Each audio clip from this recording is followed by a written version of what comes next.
What is up, everybody, and welcome back to another video. So today we're going to be talking about Mob Psycho episode 3. So this episode started out a little different than usual because, as I stated in previous videos, Mob works part-time at like this psychic agency or like detective agency. So his manager or boss created a website to help get them more business, and he got a hit from this woman who apparently has a stalker. So they went to her house and they decided to, look around and things of that nature. And she said that her stalker always looks at her from the window. So Mom's boss went to the window and opened the curtains, and there was cardboard on the window. Then he took the cardboard down off the window and he looked out the window. It was like, we're on the 5th floor. How could somebody be looking at you from the window?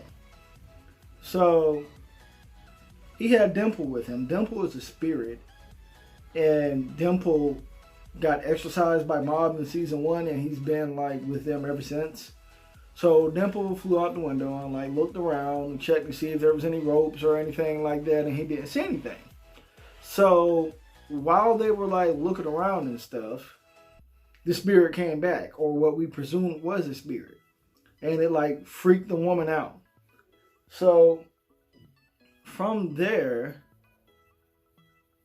Mob's boss was like, Mob, do exercise it. He was like, that's not a spirit, that's a living person. So then the spirit disappeared, and then Mob could sense the person, and he was in the next apartment. So they went next door and they asked him basically what's going on. He was like, I'm sorry. Ever since I first saw you, I fell in love with you. And I used an out-of-body experience to spy on you. So basically they arrested him. And then from there they went back to their office, and there was another client waiting on them. So these clients wanted to go to a haunted house, an actual real haunted house, and attempt to get a picture of a ghost or something like that, but they didn't want anything bad to happen. They just wanted to say that they've been to an actual haunted house. So they went to the haunted house, which was way out of town. It took them longer than what we stated to get there, and they took some pictures. So once they took the pictures, Mob's boss was like, so about my fee. And they was like, huh? You didn't do anything. Nothing bad happened. You didn't have to exercise a ghost or a spirit or anything like that. We're not going to pay you. And they drove off and left Mob and his boss out there stranded. So they got a ride back to town from a truck. And the next day came and Mob had to go to school because Mob is still a middle school student. So on the way to school, an older person bumped into Mob and was trying to bully him and was like, give me your money. Then Mob isn't really emotional, because if you've watched Mob Psycho, you know that once Mob loses controls of his emotions, that's when he becomes extremely powerful. So Dimple took over the bully and then made the bully strip down and do ballerina and stuff like that. And then Mob was like, Dimple, stop it. So then the bully got dressed and was like, let's try this again. Give me your money, punk. So then Mob's younger brother came, and Mob's younger brother is also a psychic just like Mob. He's just not as powerful as Mob. And he used his telekinetic abilities to choke the bully. And then Mob was like, stop it, I'm fine, you don't have to do that. So from there, the bully was still messing with Mob. But then the Body Improvement Club, which is the club that Mob participates in after school with, they came and they stepped in. And they're all buff and physically fit and stuff like that. And they scared the bully off. So from there, they went back to the office.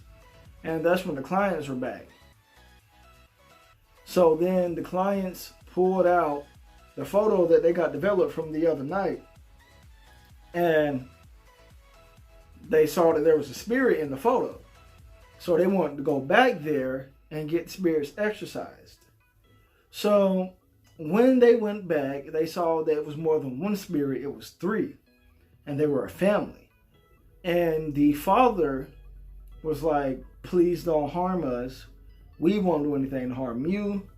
We've already died. It's just that we want to spend more time together as a family before we pass on to the afterlife. And this is how, we decided to do it. And once we feel as if we spent enough time together, we will move on naturally. So the clients were being like assholes. It was like, come on, exercise them. It's just creepy on it. They're there. Go ahead and do it. Get it over with. So Mob's boss, like I believe I said in the previous video, doesn't have like any psychic ability. So he can't exercise them. He relies on Mob. So he was like, well, Mom, what are you going to do? Are you going to exercise them or not? So in this episode, Mob was really like thinking hard about stuff. And while Mob was thinking, Dimple went over to the dad and was like, I can sense that you've amassed a lot of spiritual energy. He was like, you must have amassed that power to protect your family. He was like, if you go ahead and kill the clients, you won't have to worry about being exercised. And you and your family can continue to live in peace. So for like a temporary moment, the father like swelled up and turned into a monster. But then he turned back normal. And like he bowed his head and was like, please, just let us go. Don't do anything. We won't harm you.